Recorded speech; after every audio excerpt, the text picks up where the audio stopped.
Now, the Maldives government has suspended 3 deputy ministers over the derogatory remarks made against India and Prime Minister Narendra Modi.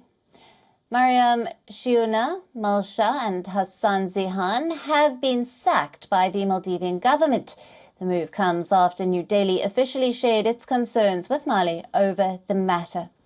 Now, the disparaging remarks followed Indian Prime Minister Modi's visit to Lakshadweep, and the Maldives government spokesperson Ibrahim Khalil has confirmed the suspension. But now, suspended Deputy Minister Zehan is terming the incident as quote-unquote fake news. Although one of the ministers, Shiona, deleted her tweets, the incident has sparked a diplomatic row between the neighbouring countries. The Maldivian political class has also condemned the actions. Faris, the president of the Maldives Reform Movement, has called on the government to take action against public officials who disrespect heads of state and high officials of friendly countries.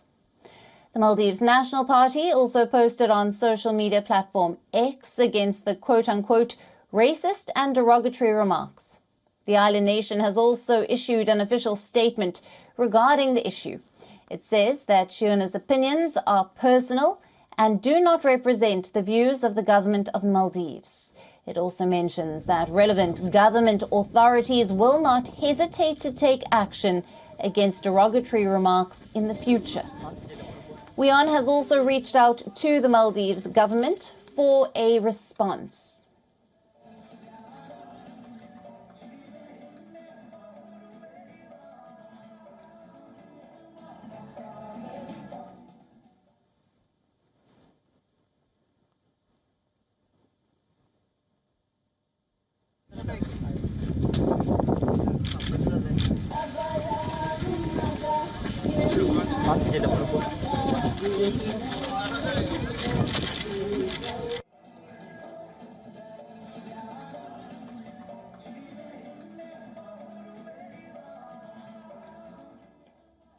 Now, for more on this, we have with us our principal diplomatic correspondent, Siddhant Sibal. Hello to you, Siddhant.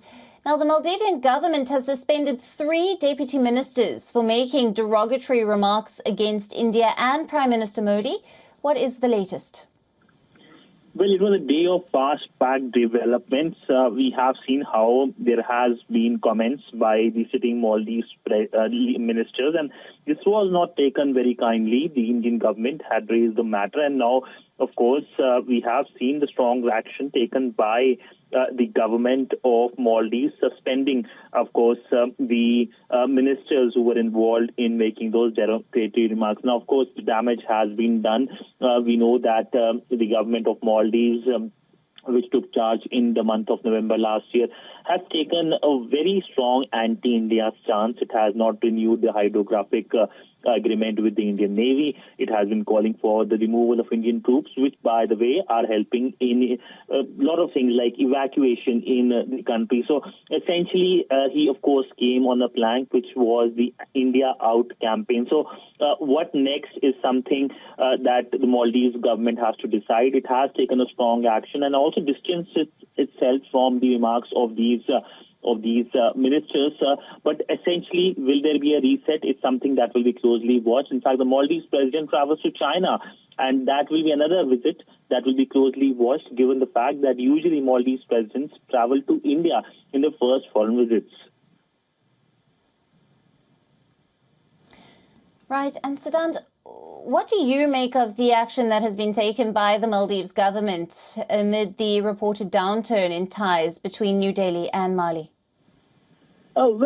Strong action by the government of Maldives. 3 ministers being suspended from the government is not a small thing, and this is the first difficulty the government faced since taking charge in November in terms of the headwinds. And this is a government which, of course, still has to engage with India. Both the Indian Prime Minister and the Maldives President met on 1st of December. on the sidelines of the climate summit in Dubai. And thereafter, we saw again the Maldives president saying that India needs to remove its troops, and this is something that he will be firm on. But by and large, that remains a domestic issue. But largely, the vibes, to use the phrase, coming from the Maldives government, the new Maldives government, hasn't been positive towards India. The visit to Turkey, the visit to China now is something that is being closely watched. And they have been, of course, had a policy of India first policy, and that clearly looks like have been junked by the Maldives government. Siddhant, thank you very much for bringing us all the latest details there.